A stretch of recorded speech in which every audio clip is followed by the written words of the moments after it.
Welcome to The Deep Dive. We take your sources, articles, research notes, whatever you've got, and we boil them down to the really important stuff, our goal. Give you that edge, that well-informed perspective, maybe with a few surprising facts thrown in. And today, oh boy, we're diving deep into the very fast, very expensive world of Formula One. We're looking at something pretty fascinating, almost hard to believe, actually, involving Mercedes and Aston Martin. It's a story that pulls back the curtain on some really big technical headaches and, frankly, some questionable strategic moves. Indeed. And this whole deep dive, it was kicked off by this really intriguing video transcript we got from the F1 Blogs channel. They do fantastic, really detailed F1 analysis, consistently sharp stuff. And this particular case is just a perfect example of how, seemingly small engineering choices can just spiral, creating these huge ripples through a whole team, affecting their season, maybe even multiple years. So welcome to the F1 Blogs deep dive. Let's get into it. Okay, let's unpack this. Because what Mercedes has been dealing with, it's not just like a dodgy part. It goes deeper. It's about some fundamental challenges right at the cutting edge of engineering and, how tricky it is to stay on top in F1.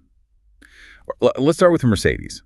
They rolled out a new rear suspension back at Imola. Now, usually in F1, new parts mean upgrades, right? Mm-hmm. Faster, better handling. That's the idea. So what happened after they introduced this thing? That's right. Mercedes, the team known for engineering brilliance, they bring this new rear suspension to Imola. High hopes, all the usual stuff. You'd think, okay, this is the new standard. But what happened right after was, looking back, it was a pretty big clue. They actually switched back to the old one for Monaco and Spain. Right, taking it off again. Yeah, which immediately tells you something's not quite right. Maybe it wasn't working as planned, or maybe it just caused other problems they couldn't fix quickly for those specific tracks. Monaco and Spain are quite different after all. So yeah, definitely a sign of trouble. But then things got weird. Yeah, weird is right, because after benching it for 2 races, they brought it back for the Canadian Grand Prix and Canada. It was spectacular for them. George Russell actually won the race. Yeah. Won it. Yeah. And their young driver, Kimi Antonelli, he got a podium too. So you look at that, a win and a double podium, and you think, okay, suspension fixed. Yeah. Triumph. What else would you conclude? Precisely. Just looking at those results, the headlines from Canada, it was totally logical for everyone, the team, the media, thus watching, to think, okay, this new suspension, it's working. It's a big step. Mm-hmm. The optics were fantastic. That Canada result, it created this really strong feeling, but ultimately it was misleading. It made everyone think the upgrade was a success, that they'd solve some core problems. It's a classic trap in F1, really. Results sometimes lie, or at least they don't tell the whole story. And in this sport, where you live and die by how well your simulations match the track, getting that wrong is dangerous. It costs time, money, everything. And this is exactly where it starts to unravel. Because one great race, even a win, it can hide a multitude of sins, can't it? Maybe the driver just had an amazing day, or the track suited the car perfectly, despite the new part. So what was the less comfortable truth bubbling under the surface after that Canadian win? We started hearing things. Drivers weren't actually happy. Despite the win, they were complaining about how the car felt with this new suspension. No. Unstable, apparently. Yeah, exactly. And Antonelli specifically, after that podium in Canada, he really seemed to struggle in the races that followed. Couldn't find the pace, didn't seem confident, which, completely flies in the face of the idea that the suspension was some kind of silver bullet. So the team, they had to face facts, right? Look beyond the Montreal Trophy. They had to. They looked at all the data, telemetry, driver feedback, everything. And that driver feedback, sometimes it tells you things the numbers don't immediately show, especially about confidence and predictability. So they made the call back to the old spec suspension for the Hungarian Grand Prix. Basically, run a controlled experiment, isolate the variable. And the results in Hungary. Bang. Immediately telling. Russell was right up there fighting for pole in qualifying. Huge jump in pace, undeniable. Then in the race, he gets a podium, battling Leclerc hard. Just looked like a different car, much more convincing. Wow. And even Antonelli, while maybe not quite as strong as Russell that weekend, he scored points again, something he hadn't really done consistently since Canada. So that dramatic turnaround, it confirmed it. The new suspension, despite that one shiny result in Canada, wasn't just ineffective, it was actually hurting them. It was making the car worth less predictable, killing driver confidence. And this failure, this backtrack, it led to some incredibly blunt words from the boss, TOTO WOLFF. He literally said, and F1 Blogs reported this about the new suspension, "I suppose that rear axle will end up in the trash." The trash. Yeah. That's raw for an F1 team principal talking about a major upgrade. Absolutely. You just don't hear that kind of bluntness often in F1's world of, carefully managed messages. It really shows how bad it was, how frustrated they were. And Wolff didn't just say trash, he explained why. He said they brought it in originally to fix a problem from another update, one they introduced back at Imola. So, okay, maybe that first Imola update fixed one specific thing. Right. But in doing so, it accidentally let something else creep into the car, and that's something else. He called it an instability that fundamentally took confidence away from the drivers. The classic domino effect. Yeah. Fix one thing, break two others. Exactly. It's like whack-a-mole sometimes with these complex cars. You solve one handling issue, but suddenly there's instability under braking, or it kills the tires differently. And that loss of confidence, that's killer in F1. Drivers need to trust the car implicitly to push it to the absolute edge. If it feels unpredictable, they subconsciously back off just a tiny bit, and there go the tenths of a second. So it took them a while to nail down that this fix was actually the problem, even with drivers complaining. That seems surprising for a team like Mercedes. Well, Wolff admitted it. He said it took them several races to really grasp the full negative impact. He specifically said the victory in Montreal deceived them a little, made them think, oh, maybe it's not so bad, or maybe it just needs more setup work. That win, maybe helped by the track layout or Russell's brilliance that day, it created what engineers dread. A false positive. Your data, your result points one way, but the underlying reality is the opposite. Yeah. But eventually, the evidence was overwhelming. Wolff said they came to the conclusion that it was necessary to dismantle it. And once they took it off, he claimed the car returned to full form. Hungary seemed to prove him right. It just really underlines that constant battle in F1, doesn't it? Making sure what the computer screen tells you actually happens out there on the real track. And it sounds like Mercedes has a real problem there. Mm-hmm. And we'll definitely come back to that because it's not just about this one suspension part. It hints at something much bigger going on at Mercedes. Okay, so hearing about Mercedes and this suspension saga, it immediately makes you think of Aston Martin, doesn't it? Specifically, Canada 2023. Feels like we've seen this movie before, almost scene for scene. What happened with Aston then? This is remarkably similar, yeah. Almost spooky. Aston Martin, remember, started 2023 unbelievably strong. They were arguably the second best car out there, right behind Red Bull. Oh yeah, they were flying. Podiums everywhere. Exactly. 6 podiums in the first 8 races. They were the absolute surprise package. Everyone was talking about them. Huge momentum. And then, just like Mercedes this year, they turned up to the Canadian Grand Prix in 2023 with a big upgrade package. Trying to build on that success, maybe even challenge Red Bull more directly. Precisely. And what happens? Fernando Alonso puts in an absolute masterclass, finishes second, pulls off that incredible pass on Lewis Hamilton in the last chicane. Just a stunning drive. I remember that pass. Brilliant stuff. It was, but just like Russell's win this year, Alonso's amazing drive completely masked how that upgrade package was actually performing, or rather underperforming. The team saw P2, saw Alonso battling Hamilton, and thought, great, the upgrades are working, but the reality, the package wasn't the step forward they thought. And because they believed it was, based on Alonso's magic, they ended up getting lost, as the source put it. They went down the wrong development path for the rest of the season, chasing performance gains from a package that wasn't fundamentally delivering. So Alonso was basically too good for their own good. He drove around the problems. In a way, yes. It shows you the weird downside of having a truly world-class driver. Their sheer talent can sometimes flatter the car, making the engineers believe it's better than it is, and leading them to trust data that's skewed by driver skill rather than pure car performance. It's a really tricky situation for a team's development strategy. Okay, so bearing that painful lesson in mind, Aston Martin lived through this exact scenario.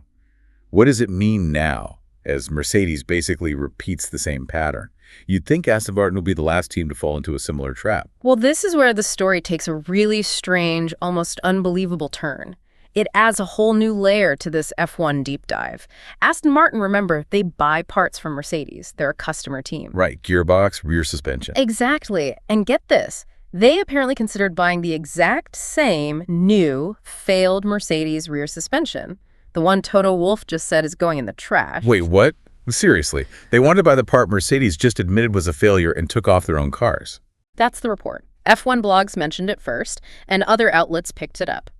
Aston Martin was actually looking at acquiring the component that Mercedes deemed not just ineffective, but actively detrimental, that sounds.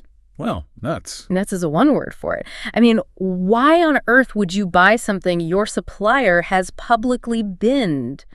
Especially when you know how results can mask problems, because it happened to you. It does seem completely counterintuitive. Our source on this was pretty emphatic, saying something like, please tell me they're not actually going to buy it after everything. The feeling was spending money and engineering effort on a known dud would just be useless. Pure common sense, you'd think. You would. But the source also added, with a kind of sigh, with Aston Martin, I expect anything, which maybe reflects their ambitious, sometimes left-field approach. They're pushing hard. Maybe they see value where others don't. It's hard to say. Is there any possible logical reason, even a slightly crazy one, why they might do that? Beyond just curiosity, it seems like burning money. The only possible justification floated, and it feels like a stretch, is maybe they wanted to buy it purely for analysis. To see where it fails, understand the problem firsthand, and crucially, start correlating data. Okay, break that down. Correlating data. Well, Aston buys the current suspension from Mercedes, but for 2026, with the new rules, they're switching to Honda engines and will need to design and build way more parts themselves, including their own rear suspension. So theoretically, buying a failed Mercedes part, taking it apart, analyzing why it didn't work, why it didn't match Mercedes' own simulations, that could be a learning exercise, a lesson in what not to do, maybe, a direct insight into where that crucial simulation versus reality gap exists for Mercedes parts. So like an expensive case study. Paying to see someone else's homework mistakes. Sort of, yeah. But even then, the source was skeptical. Is it really worth spending money? And exactly, for a top team like Mercedes, that's practically unheard of mid-season unless something is seriously wrong. It means they're essentially writing off further development for this year, accepting their current performance level and shifting all focus elsewhere. It's a massive admission of defeat for the current season, and it speaks volumes about the depth of the problem they're grappling with.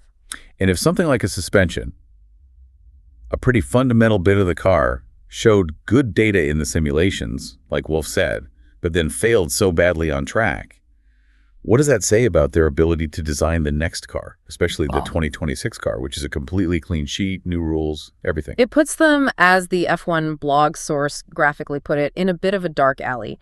It casts this huge shadow of doubt over their entire development methodology, their core engineering tools. Because if the simulations are wrong...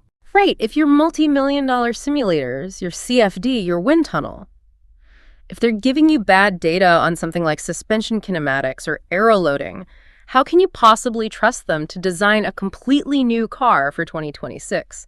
A car that has to work straight out of the box under drastically different regulations. It suggests their fundamental link between the digital design world and the real physical world on track is, well, broken, or at least severely unreliable. And that's not a quick fix. That's a deep systemic issue you have to root out. It's like trying to navigate with a faulty compass. And Wolff has been incredibly open about this specific problem, hasn't he? Which is unusual in F1. Astonishingly open, really. He said, and this is a direct quote from F1 blogs, "Much simulation and analysis is required to install the parts in the car, but this time the data was completely wrong." Just let that phrase sink in, completely wrong. For a team like Mercedes, built on precision and data, that's a devastating admission. It means the very tools they rely on, the foundation of modern F1 design, failed them spectacularly. Their digital predictions were just useless in this case. It's an engineer's worst nightmare. So if they can't trust the digital stuff, they're basically forced back into a more old-school trial and error approach. Stick it on the car and see what happens. Pretty much. Wolff basically said they had to install it all in the car and see what it does and what it doesn't do what it should. That's incredibly inefficient in modern F1, with testing restrictions and budget caps. The source really emphasized how hard this makes things for Mercedes, especially now, in 2025, the last year of these rules. They're going into the massive 2026 reset with this fundamental known weakness. They can't fully trust the correlation between their simulations, their wind tunnel, and the actual track. So it's not one specific simulation tool, it's the whole chain. CFD, wind tunnel, track data. Yeah. They're not lining up consistently. That seems to be the core issue. Wolff acknowledged it directly. He called it the complicated part for everyone in Formula One, how to correlate what the digital world tells you with the real world. But then he admitted significantly that this has been a characteristic of Mercedes in recent seasons. So it's not new. This suspension is just the latest symptom. Exactly. It's apparently been a recurring headache for them. This failed upgrade just brought it painfully back into the spotlight. He confirmed they still have to basically put the parts in the car to see if they work or not, which means they're often reacting, fixing problems after they appear on track, rather than proactively designing solutions based on reliable predictions. That costs huge amounts of time and resources, and it's a massive handicap heading into 2026. Okay, let's look ahead then. 2026, massive rule changes, new engines. It's a lot of talk, isn't there? A lot of people seem to think Mercedes has this ace up their sleeve with the new power unit, that maybe we're heading for a repeat of 2014, Mercedes dominance again. Yeah, that narrative is definitely out there. And look, Mercedes has a phenomenal track record with new engine regulations, so there's reason to believe their 2026 power unit could be very strong. But given everything we've just discussed, especially WOLFF's own admissions about these deep correlation problems, our source urges real caution. They basically said, we shouldn't be celebrating yet. Just because the engine might be good doesn't guarantee success. Because the engine's only part of the equation. Exactly. As the source put it, anything can happen between now and next year. Their current struggles with getting basic car fundamentals right, like suspension, suggest that assuming dominance based purely on the engine might be premature. You need the chassis, the aerodynamics, everything to work together seamlessly. And if your fundamental design tools, your correlation, are shaky, well, even the best engine in the world might not be enough. It's like having a powerful engine in a car that handles badly. You can't actually use all the power. So, could this Mercedes struggle, this correlation crisis, actually blow the doors open for other teams in 2026? Could it create a real opportunity for someone else to jump ahead, especially with everyone starting from scratch with the new rules? Absolutely. That's the potential silver lining for the competition. The source expressed real hope that teams like Aston Martin, especially with their new partnership with Honda starting in 2026, will step up. For Honda, the thinking is they don't necessarily need the best engine on the grid right away. They just need one that's very close to wherever Mercedes lands, if they can achieve that. Then Aston Martin has a platform to build on. Exactly. A competitive engine is the foundation. And then you throw someone like Adrian Newey into that mix. He's heavily linked with Aston Martin now. What difference could he make, especially if Mercedes is grappling with these fundamental design tool issues? Newey. Well, if Aston Martin has a Honda engine that's genuinely competitive, close to the benchmark, then yes, Adrian Newey working with that Aston Martin team on the chassis side. They could create something quite good, as the source put it. Newey's genius isn't just about finding clever loopholes or radical aero concepts. It's his holistic understanding of the car, how everything interacts. He's legendary for designing cars that are inherently well-balanced, efficient, and drivable, cars that drivers can trust. So if Mercedes is struggling to reliably translate simulations to reality, a Newey-influenced chassis, known for its fundamental soundness, could be a massive advantage, even if the engine isn't absolutely class-leading initially. That combination, strong Honda engine, Newey chassis philosophy, could genuinely make Aston Martin a top contender and really shake things up. Are there any other factors we need to consider for 2026? What are the teams that are currently Mercedes customers, like McLaren or Williams? Does this situation affect them differently? Yes, that's another important angle. The prediction is that Mercedes' current customer teams, McLaren, Williams, might actually face an initial disadvantage in 2026, even if they stick with Mercedes power units. Why is that? Because as a customer, you essentially get the power unit as a package, and you have to design your chassis around it. You inevitably have to make certain concessions, as the source said, to make it all fit: cooling, packaging, weight distribution, how the aero flows around it.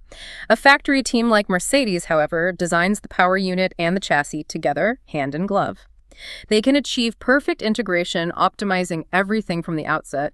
Customers just don't have that luxury. They're always compromising slightly to accommodate someone else's engine design. So the works teams, Mercedes, Ferrari, Red Bull, Ford, Audi, they have an inherent integration advantage right from the start. Pretty much. It adds another layer of difficulty for the customer teams, potentially giving the full factory outfits a crucial head start in 2026, especially when the designs are so new and integration is paramount. Okay, so let's put it all together. Mercedes has admitted serious correlation problems. Their current customer teams might face an initial integration disadvantage. But then you have the potential for Aston Martin, powered by Honda, maybe with Newey's input, to really step up.